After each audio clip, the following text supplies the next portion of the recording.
한국 퀴어 신학 아카데미 팟캐스트 퀴신팟.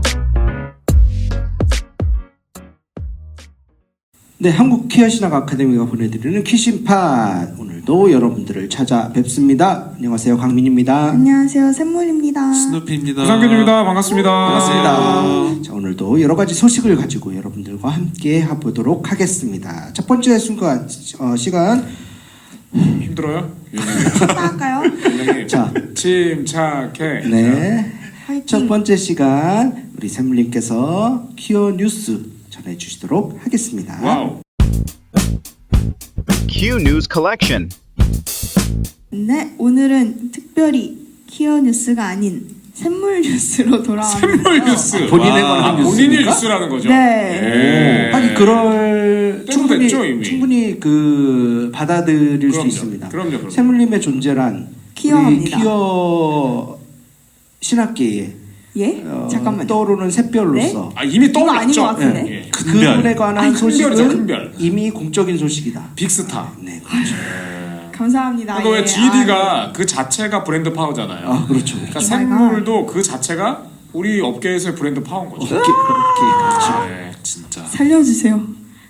어쨌든 어떤 소식입니까? 네, 제가 전해드릴 소식은 제가 2달 반 가량 한국에 없어서 자리를 비워야 할 것 같다는 소식입니다. 충격적입니다. 2달 반이요?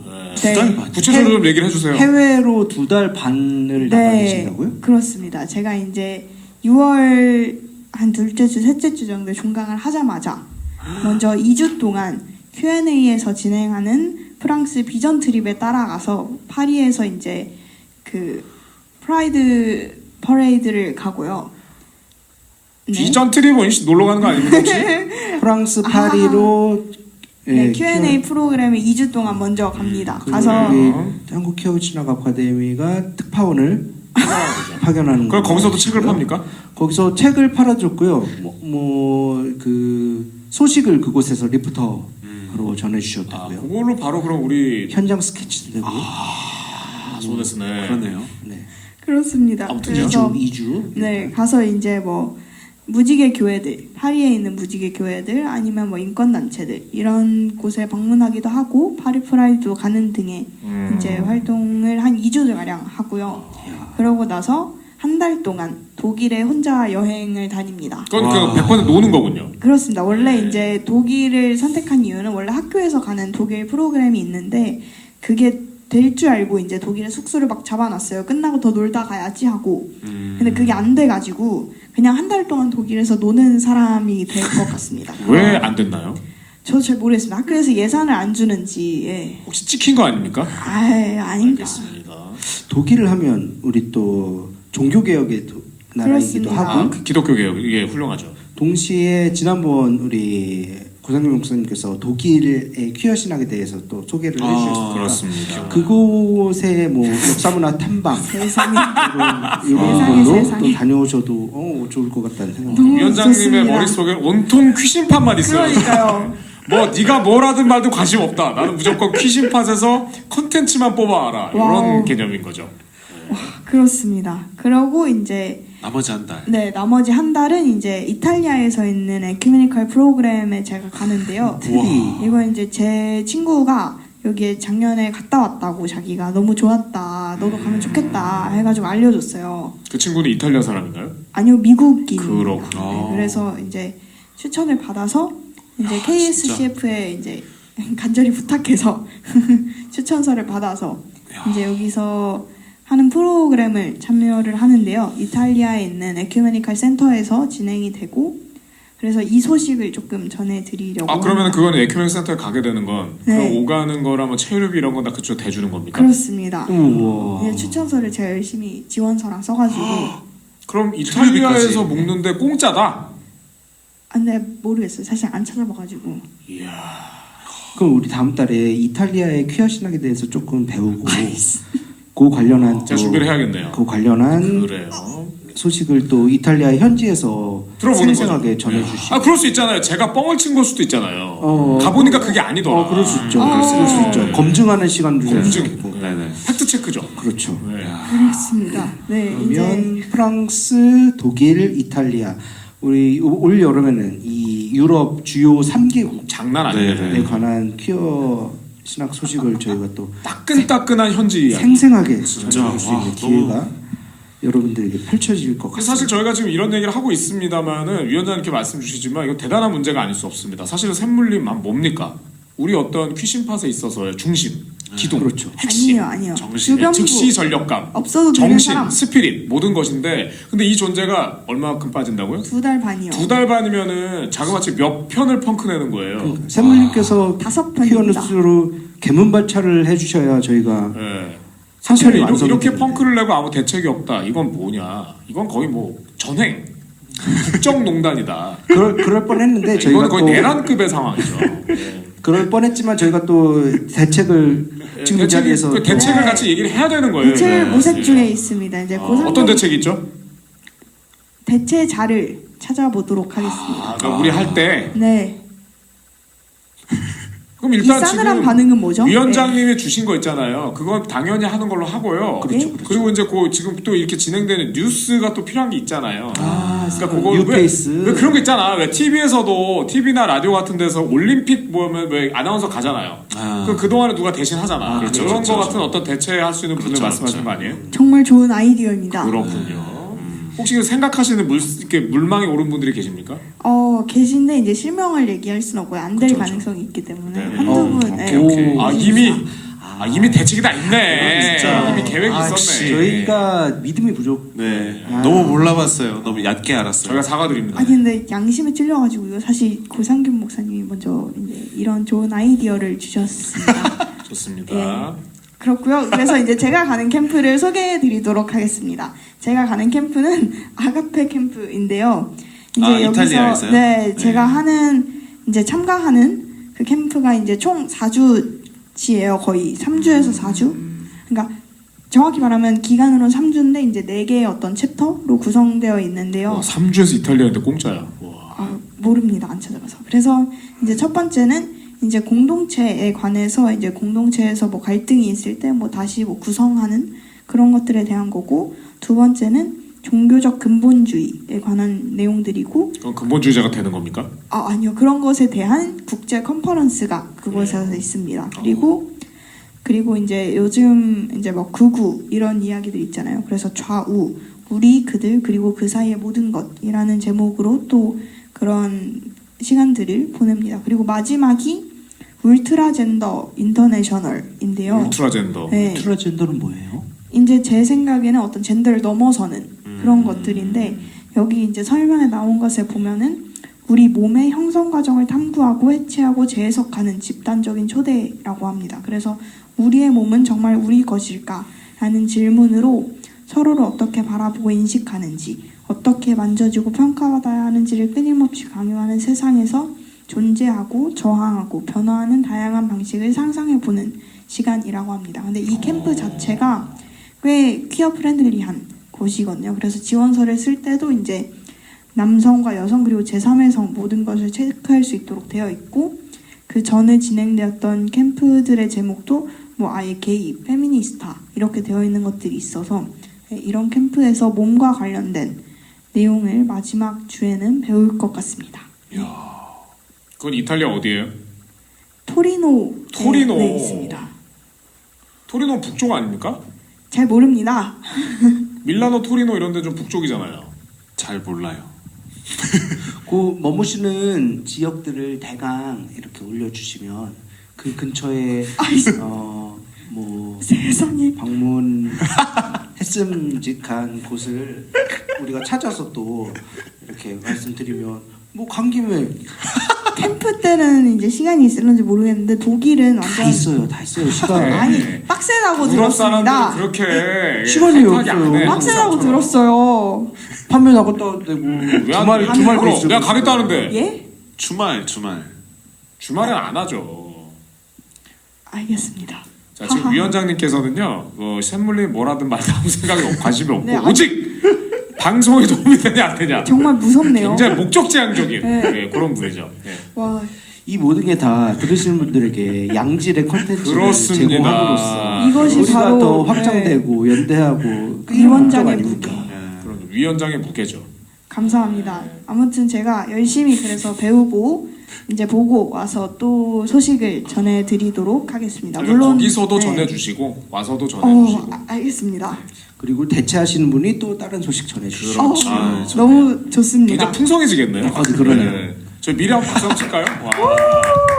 하, 이탈리아가 원래 제가 잘 모르는데 개신교가 있나요? 그게 지금 그리스도교인가요? 아니면은 에큐메니컬이니까 네. 예, 가톨릭도 참여를 하겠죠. 그럴 것 같습니다. 굉장히 기대가 되네요. 네. 네, 아가페는 초기에는 주로 개신교 신자들이 이용했지만 가톨릭 신자와 무신론자들도 그럴 겁니다. 합류해서 네, 지금은 정말 다양한 사람들이 있다고 합니다. 오, 와 처음 들어봤어. 도대체 나중에 샘물님은 정말 어떤 분이 되시려고 이렇게 나날이 성장하고. 상상이 안 가요. 그러니까요. 저는 뽀로로가 될 겁니다. 뽀로로는 제가 뮤지컬에서 봤는데 키가 180입니다. 네, 그리고 저보다 나이가 한 살 더 많아요. 그래서 안 될 것 같습니다. 헐, 샘물님은. 그렇습니다. 그래서 샘물 소식 여기까지 전해드렸고요. 다음에 또 저를 만나실 수 있으니 아직 아닙니다. 아직 저를 보내지 말아주시고요. 여전히 퀴어 신학 아카데미 퀴신팟에 많은 관심과 애정 공유를 부탁드리겠습니다. 아유, 네, 오늘 좋은 소식입니다, 네, 진짜. 네. 저희가 최초로 이제 유럽으로 특파원을 파견하는 시간이 곧 다가오고 있으니 샘물 소식 오늘 여기까지 듣도록 하겠습니다. 알겠습니다. 감사합니다. 다른 소식은 전해주실 건 없고요. 다른 소식 오늘은 이 소식이 그냥 뭐 다 한 것 같은데요. 있었는데 다 묻힐 것 같아요. 네. 아, 네, 좋습니다. 오늘 다 했네요. 샘물 소식이 다 했어요. 맞습니다. 이거 퀴어 저기 서울 퀴퍼 날짜 거의 목전인 것 같은데. 출국 1위? 아니요, 이게 방송일이요. 이거 다음 편이 이제 직전이고 아, 그래도 그렇구나. 한 번 더 알려드리도록 하겠습니다. 그래요. 근데 그 이후에 제가 뭘 할 수 있을지 모르겠어요. 참 우리가 그 다음에 또 찍지. 그 전에 찍지. 그렇습니다. 그래요. 네. 네, 서울 어디 퀴어문화 가십니까? 축제. 저 6월 20일에 맥주인 문학 시즌 2. 잉글랜드, 스코틀랜드, 아일랜드 갑니다. 여기 이야. 유럽 3개국이네요. 몇 박이에요? 10박 13일? 11박 13일? 뭐라. 와. 여기서는 또 뭘 뭘 뽑아오냐고. 영국 술 마시는 얘기 녹화해 올게요. 네. 영국이면 또 저 그거 하나 해올 거 있어요. 그 일정 중에 넣은 거 있는데요. 런던에 LGBTQ 센터 방문해. 이야. 네, 그거 제가 한번 인터뷰한 거 얘기해서 보여드리겠습니다. 너무 좋습니다. 네. 좋습니다. 서울 퀴어문화 축제는 6월 13일 토요일에 진행되고요. 6월 26일부터 28일까지는 제6회 한국 퀴어 영화제가 진행된다고 합니다. 그리고 레인보우 굿즈전은 6월 1일부터 6월 28일 한 달간 진행된다고 하니 많은 관심과 애정 그리고 참석을 부탁드리고요. 저희 퀴어 신학 아카데미도 그 현장에 있을 수도 있습니다. 오시면 무엇을 해야 하는지 전편을 보시면 알 수 있습니다. 그렇군요. 알겠습니다. 상당한 혜택이 있죠. 네, 어마어마하죠. 네. 파격적 혜택. 장난 아닙니다. 네. 거저. 전에 없던. 중고 서점에서도 만나보지 못할. 이야, 어, 좋습니다. 위원장님의 거의 직권에 의한 어떤 직권 남용인가요? 난타전이구나. 뭐지? 하지만 너무 좋은 직권 활용입니다. 직권 활용. 이거 처음 들어온다. 야, 직권 활용은 처음 들어온다 이거. 아닌가요? 야, 좋아요. 감사합니다. 그래서 오늘 소식 여기까지 전해드리도록 네. 하겠습니다. 잘 나가세요 진짜. 예. 감사합니다. 부러워요. 아직 다음 달 한 번 더? 예, 있어요. 저희 녹음은 하고 가시는 거니까. 그럼요. 저희는 끝까지 뽑아봤기 때문에. 세상에 6월까지는 저를 보실 수 있습니다. 알겠습니다. 고생하셨습니다. 네. Into the queer theology. 자, 이번 시간 우리 퀴신팟의 중심 멋진 목사님 정체성 매번 하나씩 늘어나요. 네. 태양. 야, 거의 내가 볼 때 점점 북한으로 가고 있어요. 이렇게. 태양 지금 저 있는 지난번에 지존 나왔었죠. 김왕짱 퀴신팟의 태양 우리 고상균 해사사 조상균 고상균 해사사 쇼! 시간입니다. 자, 어떤 어떤을 몇 번 하는 거야? 도대체 어떤 어떤 빛을 저희에게 내리쬐어 주실 것인지요 오늘. 제가 준비한 빛은요.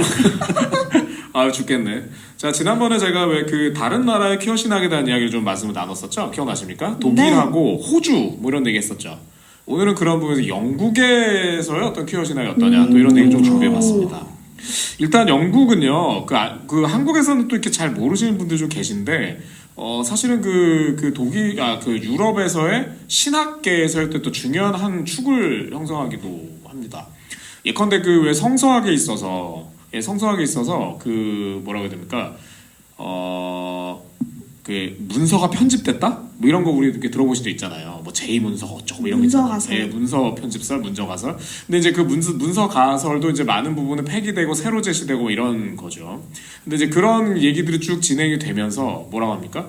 편집자. 성서는 누가 편집해? 편집자라는 이야기가 되게 많이 강조됐는데 신학계에서 1980년대를 넘어오면서 그건 단순한 편집이 아니라 새로운 형태의 거의 저술에 가깝다. 그래서 편저라는 단어가 개념이 등장합니다. 그래서 그 편저라는 이야기를 되게 이렇게 강력하게 제시하고 하는 그 중에 되게 신학적인 되게 중요한 흐름을 형성한 나라 중에 하나가 영국입니다. 네, 그래서 영국이라는 나라는 우리에게는 이제 특히나 한국에서는 신학하면 독일이나 미국 뭐 이런 정도로 많이 생각하고 아니면 이제 뭐 복음주의 뭐 이래서 뭐 네덜란드나 뭐 이런 데 생각합니다만 사실 영국의 신학계도 굉장히 중요한 흐름 중에 하나이다라는 걸 전제하면서 얘기를 시작해 보겠습니다. 영국의 퀴어 신학을 얘기할 때는 한 두 가지 크게 흐름을 볼 수 있는데 하나는 영국의 국교회가 뭐죠? 성공회입니다. 그래서 성공의 어떤 그 바운더리 안에서의 어떤 논의 이걸 이제 먼저 생각해 볼 수가 있어요. 여기에서 첫 번째는 일단 그 성공회 내부에서 이른바 포용성에 대한 포용이라는 것에 대한 교리를 어떻게 해석해야 되냐. 그러니까 포용한다는 거 이렇게 관용화 받아들이고 이렇게 하는 거잖아요. 근데 그게 이제 성공회에서 그게 사회적으로 우리가 뭔가 이렇게 그 교회의 역할이 뭐냐. 라고 할 때 포용이다 뭐 이런 게 있는 거죠. 근데 그 포용을 어디까지 볼 거냐라는 거예요. 그러니까 이게 쉽게 얘기하면 그런 거죠. 불쌍한 사람이 있으니까 도와주자. 사회적 소수자가 있으면 그 도와주고 뭐 이렇게 해 먹을 거 주고 이것도 포용이잖아요. 근데 이거에 대해서 아니 그 정도가 교회가 할 일은 다냐. 그러니까 사회적 소수자가 있다면 소수자가 그렇게 억압받고 그렇게 뭔가 어려운 상황에 몰리고 있다면 그런 부분들을 해결하는 방식으로 사회를 변혁하는 방식으로 뭔가 교회가 참여하는 거 그러니까 이런 것까지 나아가야 되는 거 아니냐 교회 포용이 라고 하는 게 영국 성공회에서의 되게 내적인 논쟁에 계속 있는 어떤 지점이죠. 구조적 문제까지 건드려야 된다. 그렇습니다. 교회가. 예. 근데 그러면서 지금 말씀하셨던 게 구조를 건드리려면 사실 정치하고도 이제 막 맞불리고 이러잖아요. 근데 그럴 때 이제 막 또 이제 정교 분리를 얘기하고 막 얘기가 있겠죠. 그러니까 그런 논쟁들이 있는 거고 그 중간에 이제 성소수자에 관련된 이야기들도 있겠죠. 이제 그러면서 그 2003년 예 그럴 때 그 이게 되게 이렇게 폭발했었던 것 중에 하나는 성소수자 공개 지지하는 신부님 중에. 제프리 존이라는 신부님이 계셨는데 이분이 지역에 어떤 이제 주교로 서품을 받는 그 주교면 엄청난 분이잖아요. 네. 서품 받는 게 결정이 된 거예요. 근데 이제 그거에 대해서 소위 이제 반대 쪽에서 들불처럼 반대를 하는 거예요. 저 사람 막 나갔어. 막 이렇게 하면서 이제 그거가 이제 다시 그러면서 포용 논쟁이 나온 거죠. 교회가 어디까지 해야 되냐. 근데 그러면서 아이 저 신부님 하는 거 완전 선 넘은 거야. 근데 그때는 2003년에는 그렇게 해서 결국 반대하는 이들 때문에 서품이 취소되는. 네, 그런 일도 있었습니다. 아무튼 이런 논쟁 속에서 말씀드렸던 그 교회가 가지는 어떤 역할, 특히나 성소수자와 함께하는 어떤 역할에 대해서 무엇을 우리가 고민해야 되냐라고 할 때 이따가 얘기하겠습니다만 주요 신학자 중에 수산나 커널이라는 이가 있는데 그가 그의 저서에서 이런 얘기를 남겨요. 퀴어 신학은 단순한 포용을 말하는 게 아니다. 여기서 한 단순한 포용이 아까 말한 도와주자 이거겠죠. 그러니까 그것은 안과 밖을 만들어내는 그 범주 자체. 이 구분하고 경계하고 혐오하고 하는 그 경계 자체를 전복시키는 거다. 이게 교회가 해야 될 포용이다 라고 말하는 겁니다. 그러니까 이런 얘기도 굉장히 급진적이고 그리고 굉장히 넓게 포용을 해석하는 방식인 거죠. 자, 요게 이제 그 성공의 맥락 안에서의 어떤 그 말씀드렸던 그 퀴어 신학은 어떤 논쟁 속에서 시작됐냐라는 게 하나라면 두 번째는 성사, 그러니까 제의 있잖아요. 그 제의를 굉장히 중요하게 생각하는 겁니다. 그러니까 왜 그 성공회는 장르상에는 이제 개신교입니다만 사실 이렇게 그 예전이나 이런 것은 거의 가톨릭을 그대로 사용하는 게 많잖아요. 네. 그러니까 이러다 보니까 그 성공의 예배도 성공의 미사도 제의나 예전을 굉장히 중요하게 보는 중심에 있죠. 이러다 보니까 그 제의나 예전 자체를 퀴어 신학적으로 해석하는 이런 것들이 굉장히 주종을 이루게 되는 겁니다. 와. 예. 자, 그러니까 그러다 보니까 이게 뭐냐? 이게 성서나 뭐 이런 거보다는 상대적으로는 조직신학적이거나 교의학적이거나 아니면 예전, 그러니까 실천신학적이죠. 그러니까 이런 부분을 통해서 퀴어 신학이 뭐다라고 말하는 방식이 예, 제가 확인한 사안에서는 되게 주종을 이루고 있었다라는 것입니다. 자, 이렇게 성사 중심적으로 이렇게 진행되는 것 중에 그런 것들도 대표적인 거는요. 그러다 보니 이제 그 성사에 대해 중요한 성원 성사가 있잖아요. 그럼 성소자에 대해서 성원 성사를 어떻게 할 거냐? 이런 문제들이 있는 거죠.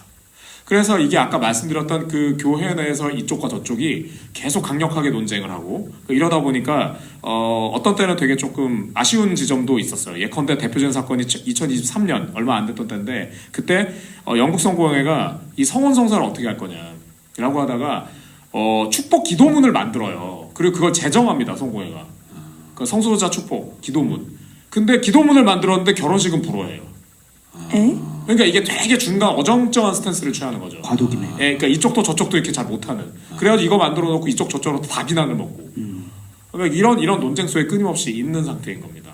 끝으로는 아까 제가 왜 그 퀴어 신학적인 영국의 퀴어 신학적인 배경이 교의학적이다 이런 말씀드렸잖아요. 그 교의학이나 조직 신학이 다른 어떤 사회의 일반적인 학문이랑 접할 수 있는 가장 좋은 학문은 어느 영역일까요? 철학이겠죠.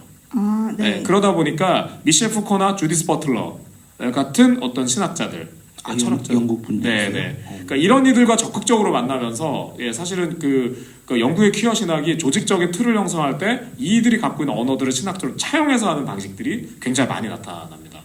기억나십니까? 지난번에 호주나 독일 같은 경우는 자신들이 있었던 어떤 그 지배적 역사나 제국주의 역사에 대한 반성적 성찰, 그죠? 그렇게 하면 호주 같은 경우는 원주민을 탄압했던 역사, 이러면서 그 탄압의 이야기를 가지고 지금의 성소자가 어떤 탄압을 받고 있냐, 뭐 이런 얘기를 했다고 했잖아요. 영국 같은 경우는 교의적이고 예전, 교회 중심적인 언어로 출발하면서 그 교의학적인 고민이 퀴어 이론이나 포스트 모더니즘 철학이나 이런 쪽이랑 접하면서 이러니까 교회가 이렇게 해야 돼라고 하면서 그것들을 이렇게 흡수하는 방식으로 이렇게 전개가 되고 있더라 라는 것이 대표적인 흐름이라고 보였습니다. 자, 그렇다면 이 영국의 퀴어 신학의 대표적인 학자나 이론은 뭐가 있을까? 아까 여러분 그 엘리자베스 스튜어트라는 이름을 얘기했었죠. 지난번에요. 기억나세요? 네. 엘리자베스 스튜어트는요 영국 퀴어 신학의 거의 창시자 같은 사람입니다. 네, 그래서 이분은 영국에서 초기부터 성소수자에 대한 관심을 가지고 신학화 작업을 했고요. 근데 이제 최초에는 아까 말씀드렸던 포용에서는 되게 우파적인 포용부터 출발했어요. 그러니까 불쌍하니까 함께 해야 돼요. 이런부터 시작했다가 점차 확대되면서 이렇게 넓어진 이런 느낌입니다. 그래서 이분이 했던 핵심적인 내용 중에 하나는 여러분 잘 들어보세요. 그러니까 교회 현장에서 성정체성, 그러니까 동성애자 우리가 찬성해야 돼, 반대해야 돼 이런 논쟁들이 있는 거잖아요. 근데 이럴 때 그런 논쟁, 그러니까 성정체성이나 성적 지향보다 세례가 그리스도인에게 훨씬 더 근원적인 거야. 이렇게 얘기를 던집니다. 그러니까 이런 거죠. 교회 내에서 우리 성소자 기독교인 받아야 돼, 안 받아야 돼. 성소자 사제 서품해야 돼, 말아야 돼. 이런 논쟁이 있을 때, 야, 그 논쟁이 중요한 게 아니고 그 사람이 세례 받아서 기독교인이 아니야. 세례 받았잖아. 그럼 그 논쟁 끝. 이렇게 얘기하는 거죠. 왜? 우리가 교의적으로 세례라는 건 뭡니까? 성령을 받고 그렇게 되면서 우리가 이전과는 전혀 다른 어떤 더 완성적인 존재가 되어온다. 뭐 이런 게 교의적인 설명이잖아요. 그러니까 이 이야기를 엘리자베스 스튜어트는 굉장히 급진적으로 퀴어 신학적으로 해석하는 거예요. 그러니까 세례를 그렇게 인정한다며. 그럼 우리가 다 그런 사람들 왜 그 앞에 쓸데없는 논쟁해? 하지마. 우리 다 여기서 우리 다 세례 받은 사람들이야. 그 안에서 우리 다 평등해. 뭐가 문제야? 이렇게 말했던 거죠. 명쾌하네요. 명쾌합니다. 그래서 그가 이렇게 말합니다. 그리스도인에게 세례란 성별과 성적 지향을 포함한 모든 정체성을 전복하는 새로운 정체성의 수행이다. 아멘. 그래서 이 정체성은 사라지는 것이 아니라 하나님의 생명 안에서 이스라엘 이렇게 뭐라고 하지? 그러면서 이렇게 점점 우리가 좀 다른 방법을 더 전진해 나간다. 이렇게 표현합니다. 멋있죠? 자, 하나 더는 이분은 이제 제라드 러플린이라는 분인데 이분 대학 교수님이고요. 그러니까 이분이 재밌는 건 가톨릭 전통과 퀴어 이론을 이렇게 해석하는 방식으로. 그래서 이분은 왜 여러분 아시죠? 가톨릭에서는 교회 전통이라는 게 굉장히 중요하잖아요. 네. 성서와 함께 교회 전통. 그래서 이분이 얘기할 때 성서와 교회 전통에 있어서 이게 원래부터 퀴어적이었어. 이렇게 말합니다. 그러니까 교회 전통이 퀴어적이었어 이 사람들아. 우와. 이렇게 말하는 겁니다. 그래서 예를 들면 그리스도의 몸, 성체를 받잖아요. 가톨릭에서는 성체라고 하는 건 뭐죠? 그러니까 왜 이게 성찬을 할 때 이거 자체가 뭐가 되죠? 예수님의 몸. 예, 그러니까 이게 화체죠. 하나님의 몸으로 직접 바뀌는 거잖아요. 그리스도의 몸으로. 그래서 우리가 그리스도의 몸으로 이거 성체를 받아. 이거 자체가 뭐예요? 트랜스잖아요. 그러면서 이 성체를 받고 우리가 나눠 먹어요. 그럼 어떻게 돼? 이게 다 확장되죠. 그래서 우리 모두가 그리스도가 된다. 거기에 몸에 참여한다라고 하는 게 뭐죠? 이런 것 자체가 우리가 몸이 어떻다, 이성애가 어떻다, 나는 원래 그런 존재였어 라고 하는 걸 다 역전시키는 방식. 그래서 이거 자체가 대단히 퀴어적이다라고 말하는 겁니다. 그래서 그리스도의 몸이 모든 신자에게 나눠지는 방식이나 혈연을 넘어선 영적 가정 공동체로 교회 자체가 이전에 이성의 중심적 가족을 다 해체하는 방식이 교회의 전통이었다. 이렇게 말하는 거죠. 그러면서 성서 여러분 기억나십니까? 주님께서 복음서에서 그런 얘기 하잖아요. 막 이렇게 이적을 향해 이러고 있는데 주님의 가족이 오셨습니다. 그랬더니 주님이 뭐라고 얘기하죠? 누가 내 가족이냐? 내 옆에 있는 지금 이 자매 형제들이 내 가족이다. 이렇게 표현하는 방식. 그러니까 이게 종래의 가족 이데올로기. 지금 21세기 뭡니까? 소위 말한 정상 가족 이데올로기. 이거를 이미 교회 전통이나 성서 이미 해체했었다는 거죠. 그러므로 성서와 교회는 그러니까 교회 전통은 이미 퀴어적이었다. 그 얘기입니다. 이요. 그러면서 그는 그의 대표적인 저서가 그런 건데요. 그러니까 몸과 디자인, 하여튼 그 책에 보면 그런 얘기를 합니다. 그리스도의 몸은 퀴어합니다. 그 몸은 언제나 하나 이상이었고, 그리고 성찬례 안에서 우리가 변하고 그리고 더 넓어집니다. 성별의 한계나 이성의 규범성의 제약에 묶이지 않는 몸입니다. 이렇게 표현했습니다. 자, 끝으로 수잔나 콘월이라는 분이고요. 이분이 거의 이제 영국의 퀴어 신학계에서 이제 차세대 우리의 샘물림 같은 분이죠. 네. 예, 굉장히 잘 나가는 지금 굉장히 활발하게 이미 차세대가 아니라 이미 지금 시대를 대표하는 그런 분입니다. 근데 이분이 관심은 또 좀 재밌는 건 인터섹스 간성에 대한 부분을 신학화하는. 그러니까 간성에 대해 신학화하는 작업은 사실 그렇게 또 이 안에서는 소수잖아요, 그죠? 네. 그 부분을 되게 중요하게 생각합니다. 그래서 이분은 신이 인간을 오직 남성과 여성 이분법으로 만들었다고 하는 그 성별 이분법 자체에 대해서 강하게 문제 제기를 하고 그러면서 그런 얘기를 하는 거죠. 여러분 잘 들어보세요. 이성애로 만들어졌어. 하나님은 이성애로만 만들었다고 이렇게 얘기하고 있는데 간성이 존재하잖아요. 지금 이미 존재하죠. 그럼 이건 뭘 얘기하는 거죠?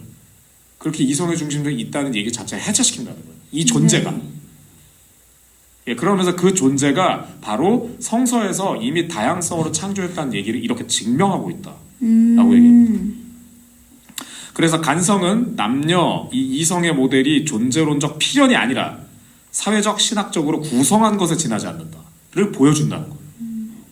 그래서 하나님의 형상을 표현하기 위해 남성과 여성이라는 경직된 이분법에 의존하는 신학에 우리는 도전한다.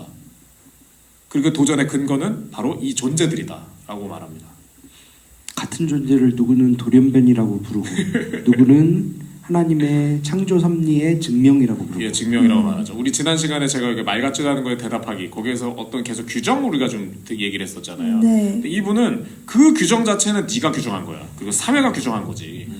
그러니까 그 규정이 틀렸음을 우리가 뭘로 알 수 있지? 이 존재들이 존재하잖아, 인간들아. 니들은 존재 안 한다고 계속 말하고 있잖아. 근데 존재하고 있잖아. 그러니까 니들 틀렸잖아, 지금 논리적으로. 그렇죠. 이 얘기를 하는 거예요. 그래서 지금의 그 영국에 다시 돌아가면 영국의 퀴어 신학은 성서학적인 어떤 그런 어떤 성서가 어떻게 말을 이런 얘기라기보다는 그러니까 교회가 전통이 어땠고 그리고 교회학적으로 조직신학적으로 어떻고 그리고 예전과 제2의 입장에서 어떻게 봐야 되고 하는 부분에서 이렇게 신학을 발전시키고 있고요.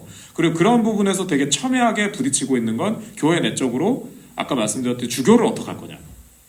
제2에서 뭐 성원 성사에서 성소제를 어떻게 할 거냐. 그리고 되게 구체적인 어떤 고민으로 이게 확장되고 거기에 근거로 이게 사용되기도 하고 그런 부분으로 볼 수가 있는 것 같습니다. 그래서 사실 성공회가 왜 이렇게 우리나라에서도 그렇게 전 세계적으로 보면 이 성소수자 이슈에 대해서 굉장히 조금 앞선 논쟁을 계속 하고 있다는 게 느껴질 때가 있잖아요. 근데 그런 논쟁이 근거가 뭐냐? 사실 이런 전 세계 이제 그 성공의 본사는 이제 영국인데 이 영국 본사에서 이런 내적인 논쟁이 벌어지고 있기 때문에 사실 그 논쟁에서 하나씩 뭔가 이렇게 그래도 이렇게 진일보하는 게 있다고 볼 수 있는 거죠.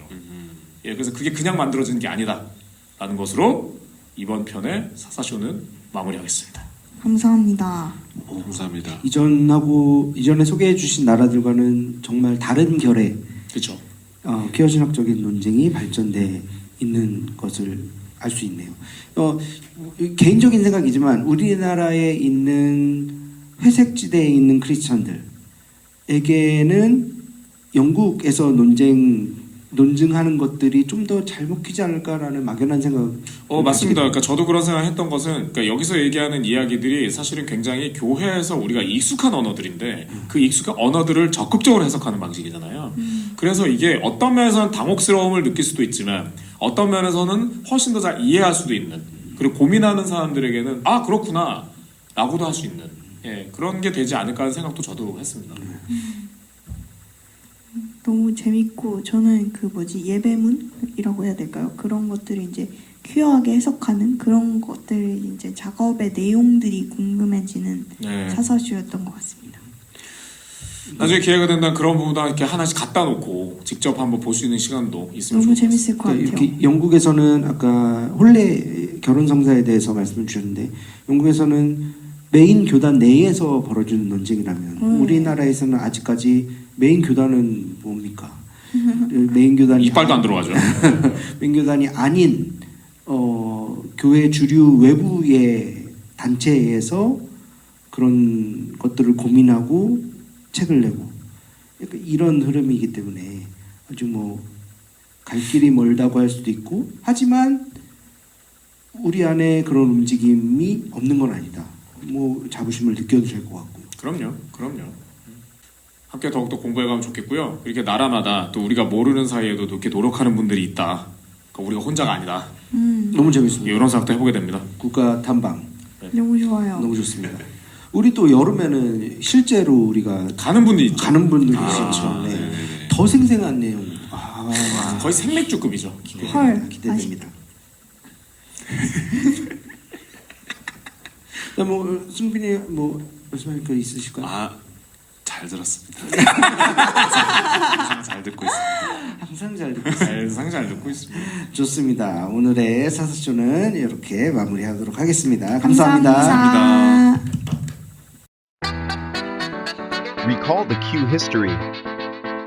자, 이번 시간은 제가 준비한 순서 우리 퀴어 역사에 대해 알아보는 시간입니다. 와, 오늘도 최초인가요? 최초가 맞긴 맞죠. 깡민이의 최초 쇼. 요거를 오늘 함께 살펴볼 거는 요거를 어떻게 읽는지 정확히 모르겠네요. 이렇게 족자카르타. 욕자카르타, 족자카르타. 한번 들어본 것 같은데. 들어보셨어요? 네. 족자카르타 원칙 이런 겁니다. 뭐예요? 자, 2006년입니다. 11월에 인도네시아의 족자카르타라는 지역에 위치한 가자마다 대학이란 곳이 있습니다. 여기에 25개 국가에서 29명의 사람들이 모입니다. 이분들은 성소수자 인권보호 NGO, 법조계, 사회학계 등을 망라한 성소수자 이슈 전문가들이 모인 겁니다. 이들이 모인 거는 국제 성소수자 인권에 대한 기준을 만들기 위해 모인 겁니다. 그래서 이들이 모여서 함께 채택한 것이 바로 족자카르타 원칙 이런 겁니다. 그래서 2006년에 29개의 원칙이 채택이 되고요. 2017년에는 거기에 9개 원칙이 추가가 됩니다. 그리고 2006년에는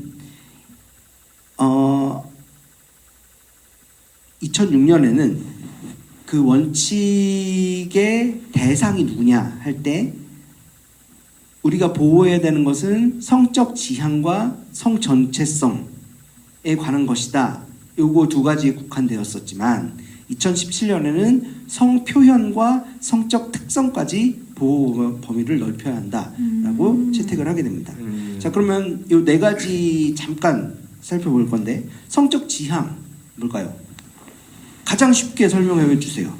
어떻게 설명할 수 있을까요? 성적 지향. 성적으로 끌림. 끌림. 이끌림. 저는 이렇게 내 마음이 누구를 향하는가 이런 요걸 수 있고요. 두 번째 성 정체성 뭐라고 설명할 수 있을까요? 자신의 성. 나는 누구인가? 자아인식? 자아인식 좋습니다. 저는 내 머릿속에 나는 누구인가. 세 번째 성 표현입니다. 뭐라고 표현할 수 있을까요? 어떻게 설명할 수 있을까요? 성 표현. 성 표현? 사람들이 나를 봐줬으면 하는 방식. 사람들이 나를 봐주는 하는 방식. 내가 날 표현하고자 하는 내가 나를 대로. 표현하고자. 저도 그렇게 생각들어요. 저도 그렇습니다. 나는 나를 어떻게 보여주는가. 음. 성적 특성은 뭘까요? 성적 특성. 특성? 네. 특성? 나의 특성을 감각하는 것? 감각하는 것. 어떤 나의 성적인 부분 나는 어떤 것을 좋아하고 싫어하는가? 좋아하고 싫어하는 것.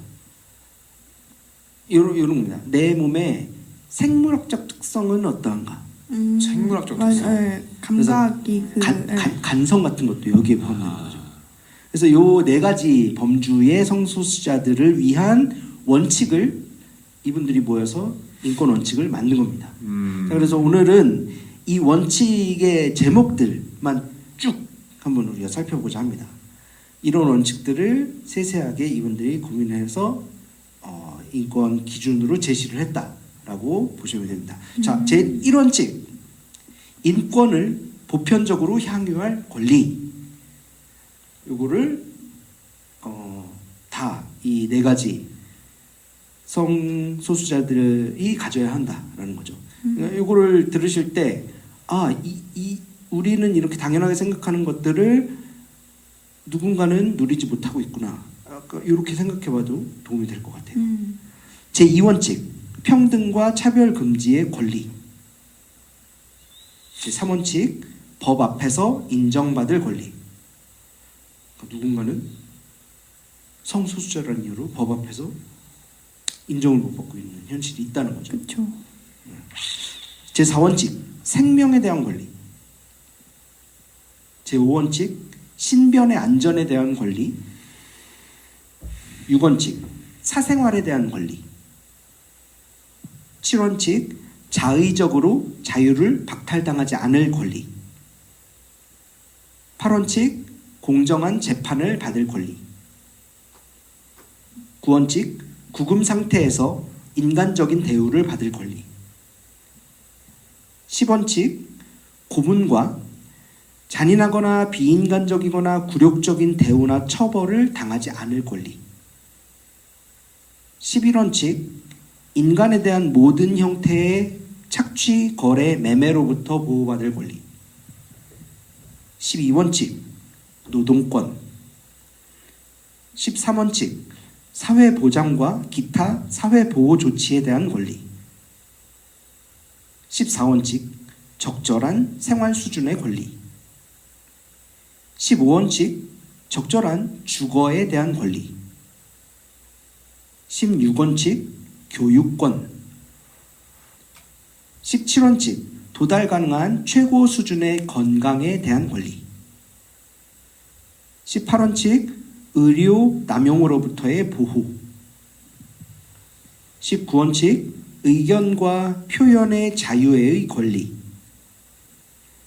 20원칙 평화로운 집회와 결사의 자유에 대한 권리.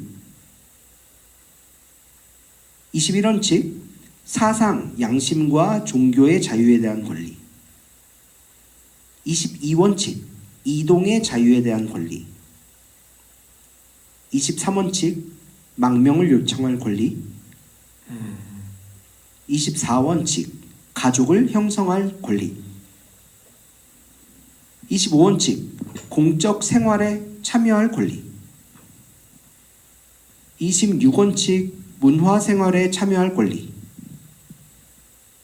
27원칙 인권을 증진시킬 권리. 28원칙 효과적인 구제와 보상에 대한 권리. 29원칙 책임성. 이 책임성은 그러니까 그런 겁니다. 뭔가 부당한 일을 당했을 때 국가가 책임을 지고 도움을 줘야 한다. 뭐 요런 내용이더라고요. 여기까지가 1차로 함께 모여서 만든 원칙이고 다음에는 추가된 원칙들이겠죠. 30원칙 국가로부터 보호받을 권리. 31원칙 법적 인정에 대한 권리. 원칙은 몇 개까지 있어요? 38까지 아, 있습니다. 오케이. 32원칙 심신으로 온전할 권리. 33원칙 성적 지향, 성별 정체성, 젠더 표현, 성특징, 성정을 이유로 한 범죄화와 제재로부터 자유로울 권리. 34원칙 빈곤으로부터 보호받을 권리. 35원칙 위생시설의 권리. 36원칙 정보통신 기술을 통해 인권을 향유할 권리. 37원칙 진실의 권리. 그러니까 어떤 일이 성수자 관련된 이슈가 벌어졌을 때 그것을 그 진실이 뭔지 알아야 한다는 권리인 것 같아요. 38원칙 마지막입니다. 문화적 다양성을 실천, 보호, 보전, 중응할 권리. 이 원칙들을 이제 세운 겁니다. 이 원칙의 이름이 바로 족자카르타 원칙인 것이죠. 그러니까 쭉 원칙들을 보면은 우리는 인식하지 못하지만 누리고 있는 것들이 굉장히 많다는 걸 알 수 있죠. 그 말은 상대적으로 내가 어떤 정체성냐에 따라 누리지 못하고 있는 현실에 대한 문제의식 때문에 이 원칙이 만들어졌다고 볼 수 있는 거죠. 그러니까 이런 디테일한 것들이 굉장히 많은데 이런 것들을 누리지 못하는 사람들 누군가가 있다라는 생각을 하게 되었습니다. 그러면서 전 들으면서 진짜 한 항목당 정말 한두 개씩의 사례가 계속 생각나는 거예요. 맞아요. 그래서 너무 씁쓸해서 그러면 우리가 뭔가 더 세부적으로 지정하지 않은 항목들에 대해서는 도대체 얼마나 더 많은 일들이 일어나고 있는가를 생각하게 되는 것 같습니다. 그렇죠. 이런 원칙들은 우리 주변의 사례를 디깅할수록 더 늘어날 수 있는 원칙들이 있을 수 있겠죠. 우리 샘물 투파원님이 나중에 족자카르타도 한번 가셔가지고 예? 인도네시아. 네, 거기에 원칙이 예? 나왔던 이 위대한 곳에 대한 어떤 것도 한번 취재를 한번 하시면 좋겠네요. 한국적으로 이렇게 한국적 상황을 이렇게 해가지고 선언문을 몇 개 더 추가를 해주시고 차라리 저희가 여기서 만들죠 하나. 어떤 걸로 만드실래요? 카르타 원칙? 학교 얘기 얼마 하면 안 된다며. 괜찮을걸요? 그래요? 야 이제 막 나갔다. 이제 막 나간 거야. 권리죠. 자, 자기 학교 이름을 얘기할 권리. 무슨 권리가 있습니까 여기? 아, 교육받을 권리가 있잖아요. 자의적으로 자유를 박탈당하지 않는. 저 신변 안전도 보장해 주세요. 알겠습니다. 어쩌다 인도네시아에 모였어요? 그냥 모였나? 그거 배경까지는 잘 모르겠어요. 이런 모임이 있었고 이런 걸 만들었다. 근데 정말 좋은 일인 것 같습니다. 그러니까 부럽고. 굉장히 25개 보면 그래도 꽤 많은 국가가 참여를 한 거니까 한국도 있나요? 없을 거예요. 그러니까 한국에도 있으면 참 좋겠다. 한국에서도 이런 거를 참여하면 좋고 참여를 하려면 우리 문화 속에서 우리 사회 속에서 벌어지고 있는 현상에 대한 어떤 자료 수집이 있어요. 그런 것들이 있으면 또 좋겠죠. 그 지금 주신 말씀을 재미나에게 물어봤는데요. 그러니까 족자카르타가 이슬람 불교, 그다음 뭐지? 이슬람 불교 또 다른 힌두교? 예, 힌두교. 예, 그렇게 해서 세 개가 엄청난 사원이 있는 곳이고, 그래서 왜 우리가 알고 있지만 그 나라도 인도네시아도 조금의 그 종교 간의 알력들이 좀 있잖아요. 근데 그런 부분에서 여기가 그런 게 되게 각 문화들이 공존하는 예, 그런 걸로 되게 유명한 곳이래요. 그래서 지금 우리가 얘기하고 여기서 다룬 얘기들이 그런 어떤 갈등, 폭력 이런 거잖아요. 그래서 이 공간이 그걸 상징적으로 얘기할 수 있다라고 해서 모였다고 하네요. 상징적인 지역이군요. 네, 그리고 이제 이곳이 이제 4분의 3세계권이고, 그러니까 이제 저 서구 백이나 이런 데가 아니라 또 이제 이렇게 하면서 이렇게 선정한 장소라고 합니다. 확실히 하나하나 의미가 네. 있어요. 그러네요. 이게 생각해보니까 아까 위원장이 말씀드렸다 보니까 올해가 그러면 이거 족자카르타 선언 20주년이잖아요. 그렇게 되네요. 그 20주년 우리 기념으로 한번 올해 후반기에 샘물림 이제 다녀오신 다음에 네? 이 여기에는 각 천명한 원칙들에 대해서 우리는 잘하고 있나 뭐 이런 거 한번 살펴보는. 11월에 모여서 만들었다고 하니까 그럼 우리 11월 한 11월에 족자카르타 20주년 기념. 해볼까요? 다녀오세요. 다녀왔는데 막 그냥 게시판 가라. 없어져 있는 거 네가 아니에요? 네가 가라 무슨- 족자카르타. 헐. 갔다 왔는데 막 이제 역사 없어지고 막. 그러니까 뭐 거기 갔는데 막 세계 종교 싸우고 있어. 네. 죄송합니다. 남의 나라에서. 인도네시아 사랑합니다. 아무튼 그런 원칙에 대해서 오늘 함께 살펴봤습니다. 감사합니다. 감사합니다. 고맙습니다. Queer in Culture.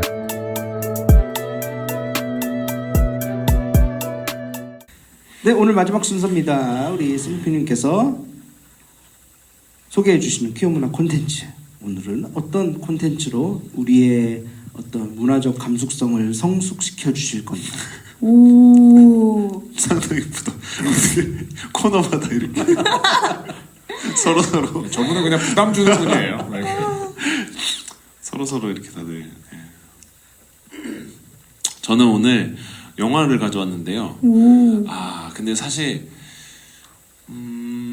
성소수자에 대한 영화는 아니에요. 장애인에 대한 영화를 하나 가져왔는데요. 좀 약간 이렇게 대승적인 차원에서 누군가에게 배제당하고 밀려나는 존재로서의 정체성을 들여다보는 기회의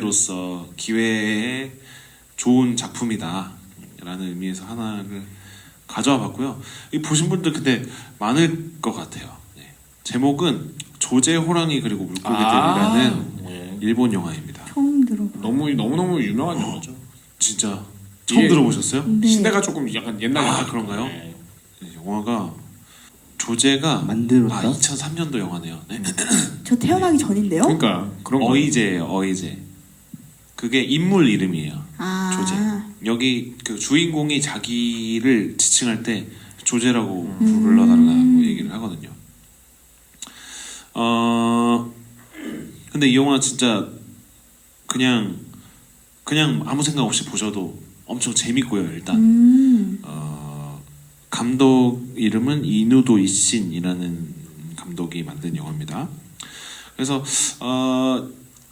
전체적인 그 형태는 일종의 로맨스 영화처럼 가는데요.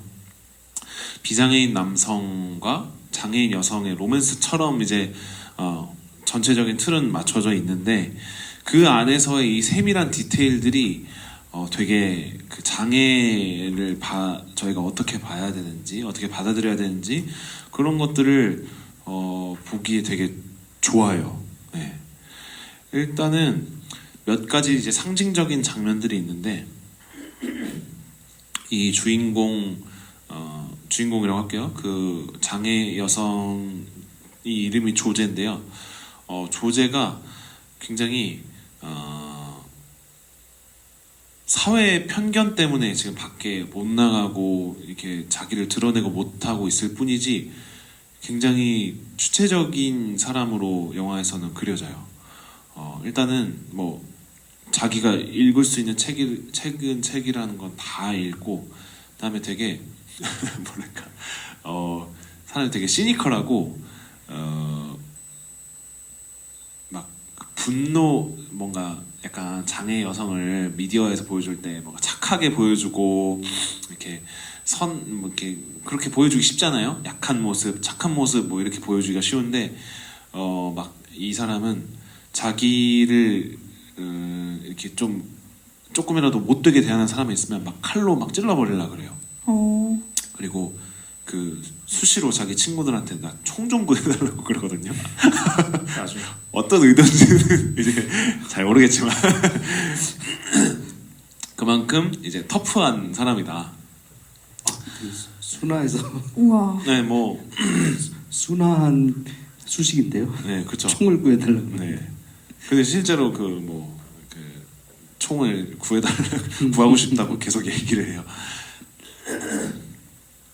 그리고 또 기억나는 한 장면은 그 비장의 남성이죠. 그 친구가 이제 조제랑 어떻게 만나게 돼서 조제의 집에 자주 찾아오는데 조제의 집이 좀 그 장애인이 살기에는 그렇게 좋지 않게 설계가 돼 있어요. 아, 참고로 조제는 그 하반신 마비를 이제 겪고 있는 것 같고 뭐 지적 능력이나 소통에 있어서는 별로 문제가 없는 사람이에요. 근데 어쨌든 그 집이 이제 그 물리적인 그 환경에서 조금 그 장애인 접근성이 좀 떨어지는 집인가 봐요. 그래가지고 그 주인공 남성이 이거 저기 시에다 신청하면은 이거 리모델링 공사도 해주고 뭐 한다. 그래가지고 어느 날 이제 공사하러 사람들이 왔는데 사회복지사라는 사람이 왔어요. 그래가지고 그 사람이 이렇게 막 이렇게 집을 들여다보고 이렇게 하기도 하는데 조제래. 그 남자가 자기 친구인 또 사회복지사를 한 명한테 그 조제 이야기를 언젠가 가서 한 적이 있어요. 근데 갑자기 그 남자의 친구가 사회복지사 친구가 또 이 집에 찾아온 거예요. 자기가 이거를 견학을 하고 싶다고. 그래가지고 집에 들어와서 막 이렇게 막 들여다보고 이렇군요 막 이렇게 하면서 조제한테도 막 인사를 해요. 저분이 그 분이구나 막 이러면서 막 이렇게 하는데 좀 싫잖아요. 무리하잖아요. 그렇게 시혜적인 대상으로 보는 거 그거를 막 조제가 이제 경멸하는 그리고 막 자기 이렇게 방문을 확 닫아버리는 막 그런 장면도 등장하고 그런 면에서 이 장애인에 대한 영화를 만들 때 제가 별로 안 좋아하는 그런 느낌의 영화들이 있어요. 맨발의 기봉이라든지 뭐 이런 식으로 이렇게 막 뭐랄까 이런 사람도 뭐 이렇게 성공할 수 있다. 뭐 이렇게 막 이렇게 불쌍한 사람들도 우리가 관심과 희망을 가지고 돌봐주자. 관심 가지고 이런 식으로 접근하는 영화가 아니라 완전히 그 사람의 입장으로서 들여다보는 그런 장면들이 곳곳에 딱 배치가 돼 있어서 2003년도에 나온 영화가 이럴 수가 있구나. 그래서 일본이 왜 그런 걸 예전부터 잘 했다고 하잖아요. 그래서 이런 데서부터 좀 그 시각이 조금 쌓였나? 뭐 그런 생각을 하게 하는 뭐 내용은 요 정도까지만 저는 이야기하도록 하겠습니다. 그래서 시간 되시면은 한번 보시면 좋을 것 같고 그냥 별 생각 없이 보셔도 되게 재밌어요. 심지어 그냥 로맨스물로 보셔도 되게 재밌는 영화라서 저는 추천을 좀 드리고 싶습니다. 저도 강추합니다. 네. 조제 호랑이와 물고기들. 조제 호랑이 그리고 물고기들. 어떤 퀴어 관련 주제와 교차성이 있는 건 아니네요. 맞아요. 직접적으로는 없어요. 네. 근데 이제 장애 문제와 그리고 왜 소위 소위 말하는 정상인의 어떤 연애 이렇게 하면 사실 왜 장애인과의 연애는 되게 이상하게 보기도 그쵸. 하잖아요. 그러니까 그런 부분에서 보면 지금 말씀하신 교차성 이런 부 충분히 생각해 볼 수 있는 것 같아요. 좋습니다. 그리고 거기서 저는 그런 생각도 해봤는데요. 그게 그 주인공인 조제가 그 호랑이하고 물고기 아까 말해서 뭐 이런 게 자기가 보고 싶은 것들이에요. 근데 그 보고 싶은 존재 근데 왜 호랑이를 보려고 하냐라면 호랑이 너무 무서워 자기한테 무서운 존재예요. 무서운 존재 자기 혼자는 못 봐요. 근데 자기가 사랑하는 사람, 그러니까 자기가 든든하게 자기랑 함께인 존재가 있으면 그 두려움과 기꺼이 맞설 수 있어. 그러니까 이게 뭐죠? 엘라이죠. 예, 그러니까 이 이가 장애를 갖고 있는 이가 자기의 삶에서 그러니까 벗어나서 뭔가를 해보려고 하고 할 때 그의 의지도 중요하지만 함께하는 어떤 존재가 있을 때 가능해. 옆에서 네, 네, 무조건적으로 신뢰할 수 네, 있는 맞습니다. 자의 존재가 네. 힘을 줄 수 있는. 물고기도 그 조제가 맨날 상상하는 내용에서 본인이 자기는 시면에 가라앉아 있는데 거기 아무것도 없어요. 깜깜해. 물고기도 없죠. 그러니까 물인데. 그래서 물고기를 보고 싶다는 건 사실 희망을 보고 싶다는 겁니다. 네, 이런 얘기인 거죠. 그래서 그런 이야기도 역시 그래서 이 영화 속에 보면 그 바다에 가가지고 그 바다를 하염없이 바라보고 하는데 그거를 그 말씀드렸던 그 이제 남자 주인공이 그 부분에 같이 함께 하거든요. 예, 이런 얘기인 거죠. 그래서 이렇게 보면 또 다양한 교차선에 대한 얘기도 할 수 있다고 저는 생각합니다. 아주 좋은 영화. 아유, 너무 설명 잘하시네. 너무 의미 있는 영화네요. 우리 순주님이 그 장애인 관련 단체에서도 생업을 하고 계시기에 관련한 영화를 예, 누구보다도 그런 거에 관심이 많으시니까. 가져오신 것 같네요. 넷플릭스에 있을까요? 있을 것 있을 수도 같은데 없을 수도 느낌상에 있습니다. 왓챠 있지 않을까 싶은데. 왓챠에 무조건 있어요. 예. 왓챠에는 무조건 왓챠가 있어요. 그게 그런 이런 어떤 수준에 있는 영화들이 많이 있죠. 아, 넷플릭스에는 없고요. 왓챠에 네, 있어요. 왓챠 있을 것 같았어요. 우와, 왓챠가 또 그런 플랫폼이군요. 네, 네. 신기하네요. 강추입니다. 감사합니다. 네, 좋은 영화 한 편 소개해 주셨으니 여러분들 적적하실 때 와, 정말 뭔가 연식이 나오는 것 같은 순간적으로 나온다. 적적할 때. 적적할 때란 말 안 쓰실까요? 가끔 씁니다. 쓰시죠. 그럼요. 쓰죠. 가끔? 네, 그럴 때 왓챠를 켜서 여러분 조제 치면 자동 완성되겠죠. 네, 오늘도 이렇게 여러분들 자동 완성이 너무 웃겨요. 그러니까 기억을 못 한다는 거죠. 예. 네, 오늘도 다양한 소식으로 여러분들을 찾아뵙는데 어떻게 들으셨을지 모르겠습니다. 저희는 또 다음번에 알찬 소식들로 준비해서 찾아뵙도록 하겠습니다. 긴 시간 고생하셨습니다. 감사합니다. 안녕하세요. 감사합니다. 한국 퀴어 신학 아카데미 팟캐스트 퀴심팟